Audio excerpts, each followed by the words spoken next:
Hi everyone, today I'm going to talk about a popular concept online, and that's blockchain. So I'm going to give my best intuition around the technology, and this is the technology behind Bitcoin, Ethereum, and many other cryptocurrencies. If you've not been scammed yet, you're probably crying about the crash of Bitcoin and other cryptocurrencies, or you're enthusiastic and you want to know what it's all about. So I'll try to give you the best introduction to it. In business, even currently, each bank has their own ledger of what's coming in and what's going out. So a record of transactions. And if you want to transfer money between banks in a country, you have the individual banks ledger where they see, okay, you're withdrawing this amount and that amount is sent to the other bank. Then what amount of money do they have left in your account and in their entire account, and how that changes throughout the other banks. So each bank has their own ledger of what's coming in and what's going out. And every country has their own central bank ledger of what's coming in and what's going out.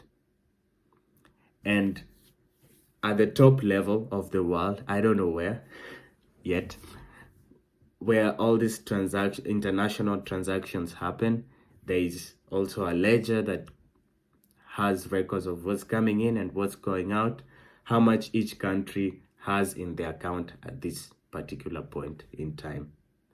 The key point there is time. So what we could say, for each 3 hours, store that transactional data away for all banks in the world. So take a snapshot of that data of transactions away and set it aside. And then for the next period of time, take it aside.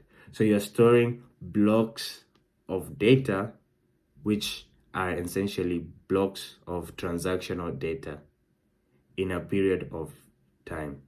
And that's what a blockchain is. It's a record of transactions that happened within a specified time. So different blockchains can have different time blocks. One could be 10 minutes, the other could be 5 minutes, and that's how often they store data away as blocks. The good thing, however, about the blockchain is that these blocks of data, once collected, cannot be changed. So if you come back to the blockchain 10 years later, you can see the snapshot as it was when the data was taken. And that's one advantage of the blockchain. The other thing is that it's decentralized.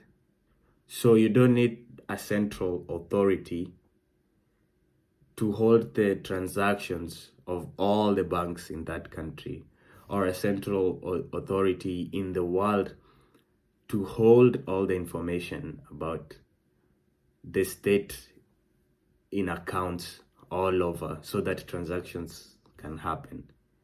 In this case, each member, however small or however big they are in the blockchain, has equal rights to transact in the blockchain.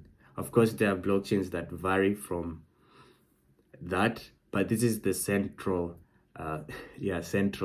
argument of blockchain. It's decentralized and every node can participate in the transaction. You don't need a central authority to store all the data. So it's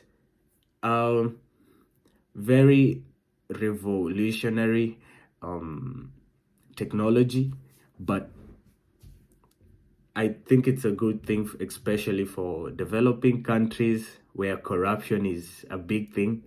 So that's manipulation of records, especially financial records. So it's something you should be excited about and get to learn more about. You don't have to be an expert on it, but just know a little bit about it and know what its potential is. And maybe one day an idea strikes you out of nowhere about what could be the possibilities in our countries and the future of the world. Yeah, that's blockchain.